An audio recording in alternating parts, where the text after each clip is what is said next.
What were you saying the name of the penguins is, what it used to be and what it is? So originally their name was the jackass penguin, because they make a very similar sound to a donkey bray.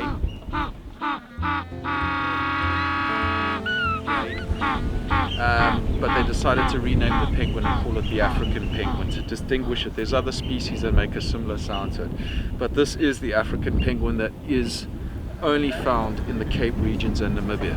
So this is our very own species, and it's adapted to the environment. One of the things you can see there is they also have like a little pink mark around their eye. That pink mark actually helps them regulate their body temperature.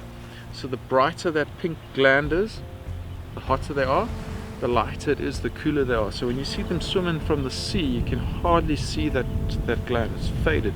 That means that their body temperature is very cool.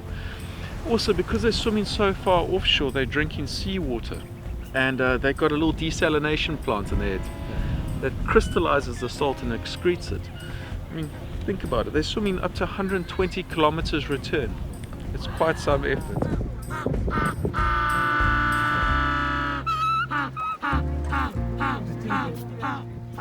Do all penguins mate for life?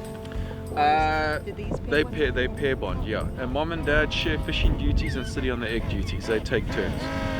It's a very equal society amongst the penguins here, yeah. They do share duties. Apparently, I've spoken to one or two of the biologists here. There's very few cases of divorce amongst the penguins. I think the one is if they make a very silly mistake with one of the eggs. I think that there's some that's instances. it, huh? But in general, it's not the pattern. Yeah, they stick together. But they'll live anywhere from 12 to 25 years.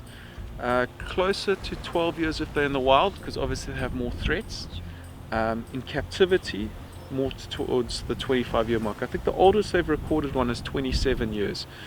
And this particular species actually does well in captivity. It's a good chance if you go to an aquarium or a zoo, if you see a penguin, it's going to be the African penguin. Since 1910, their numbers are down 99%. And the big reason for that is the depletion of their fishing stock. So their main source of food is actually pilchards, anchovies and sardines. And that's causing one of two things. They're having to swim further offshore, which makes them more vulnerable to prey. And the other thing that's happening also is that if they're swimming so far offshore, these penguins swim up to 60 kilometers offshore. By the time they get back to land, the food that they've got, the fish, has been digested. And remember, they regurgitate their food to their chicks. So by the time they come back, they have no food source to give to their chicks, and the chicks are starving. So that's the big problem that's facing this colony. But the penguins themselves are very intuitive.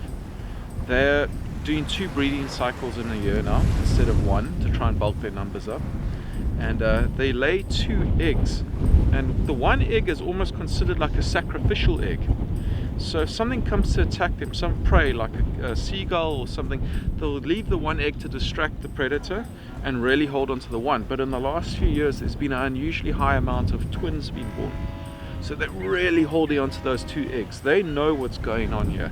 They're trying to get those numbers up. Isn't that incredible? But yeah.